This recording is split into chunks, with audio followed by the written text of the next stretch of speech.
Next comes the language. Okay, as we have already discussed, if we do not know the language, either of the parties, it becomes a barrier. So, say today I'm going to another state. That state speaks a different language than what I speak, and I'm aware that I'm going over there. So, I need to speak in their language. Okay, so before going over there, I should learn the language, at least what is required to communicate. Then audience. Now this also plays a very important role in making your communication effective. Why? Because if I know who is my audience, whom am I going to address? Let's say I am supposed to give a motivational speech.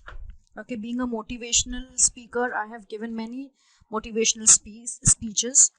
But if I have prepared myself to motivate students, college students, fresh pass outs, so that they may feel confident to enter the industry. Okay, I have prepared the speech. Now, suddenly I go over there and find housewives. Will the same speech work? Housewives, as in people who are not in search of job, who do not intend to do job. So my speech of that, yes, you should take up a job, you should give an interview very confidently, don't worry, you will get it, this will not work. So before going for any presentation or before communicating, you need to have knowledge of the audience. It always helps. Coming up next we have is check your facts before you quote. Okay, this is as self-explanatory. Whatever I'm talking, let's say if my communication requires me to quote numbers, financial figures, or let's say um, what is the population of a particular country. So I need whatever number I'm quoting, XYZ, I need to first confirm, is that right? Whatever I'm that could be like it has changed. 10 years back it was this, say 1000 something, and today it's in lakhs, but I'm still quoting 1000. People will laugh at me. So before I speak, I need to check my fact. Now, this doesn't stop or restrict only to numbers. Let's say I am talking to a colleague about a work that I had assigned. Now, before I go and tell him that why it is not on my desk or why hasn't he completed, I need to first check whether is it completed and has it been posted or reached wherever it was supposed to. Then go and ask. Because if I go and say I've already given, it's nothing. I mean, I have done something wrong. I have done a wrong communication. Then give reasons to explain your point. Doesn't matter even if you are leading your team or you are the boss. Doesn't doesn't necessarily imply that your point is always that's a different thing, that boss is always right.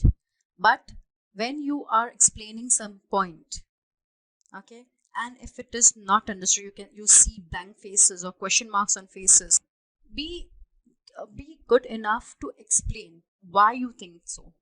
Give reasons, no harm. Rather, you are opening doors for effective communication. You want them to understand and appreciate what your point was, and once it is understood, only then it can be appreciated. So there's no harm, rather it's a good thing. Make it a practice. And this is also very important, that make sure your message is understood. How do we make sure? As we see in this picture itself, it's self-explanatory. She has explained something and now asking that have they understood. So by asking questions, or if the person is not ready to say, you can even judge from the facial expressions, body language, that the person has not understood. If let's say I take English communication classes, now in that I have a person sitting who is not understanding what I'm teaching, or who is not acquainted with English as a language, but he's not even comfortable asking me. Why? Maybe he's shy, that others know and I do not know. Could be. So, and it happens. Many a time people in the group do not ask with the fear that what others will say, what others will think.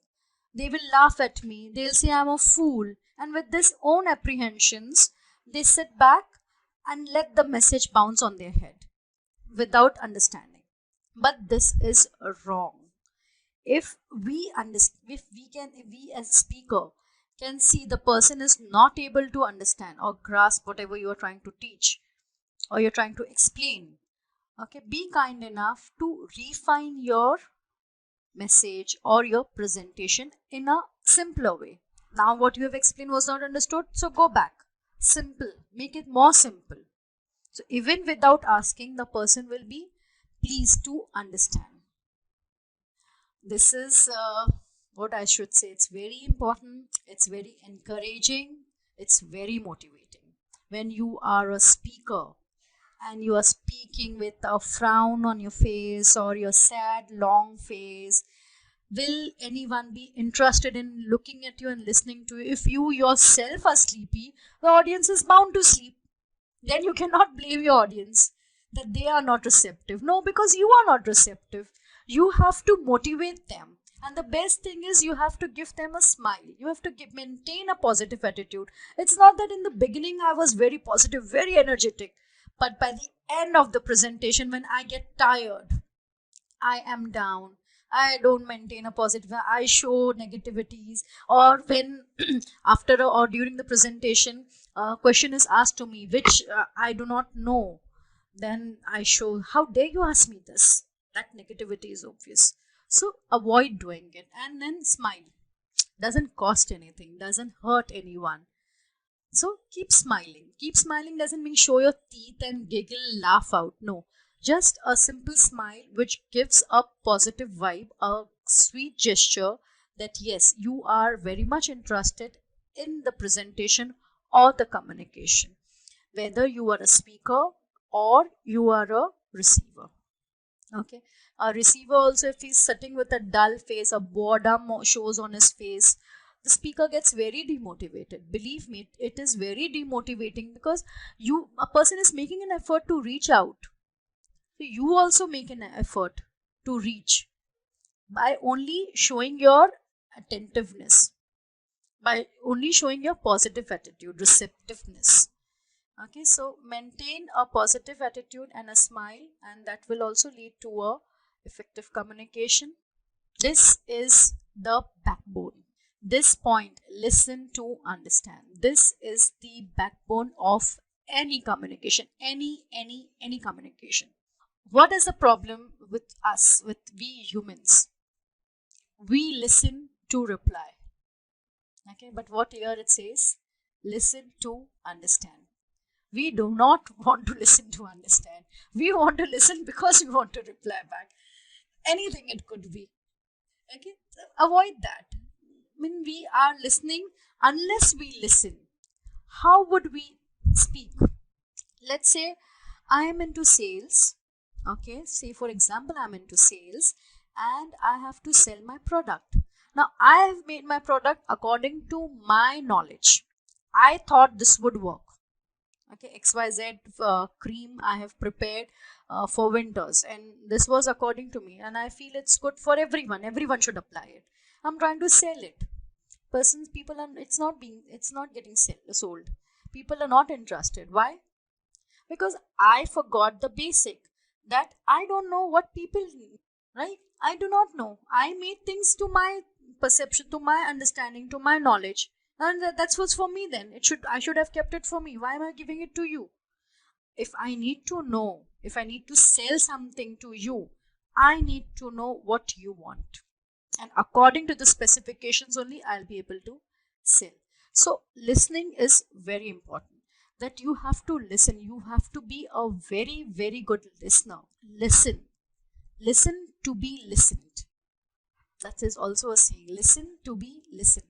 First you listen, because if you listen,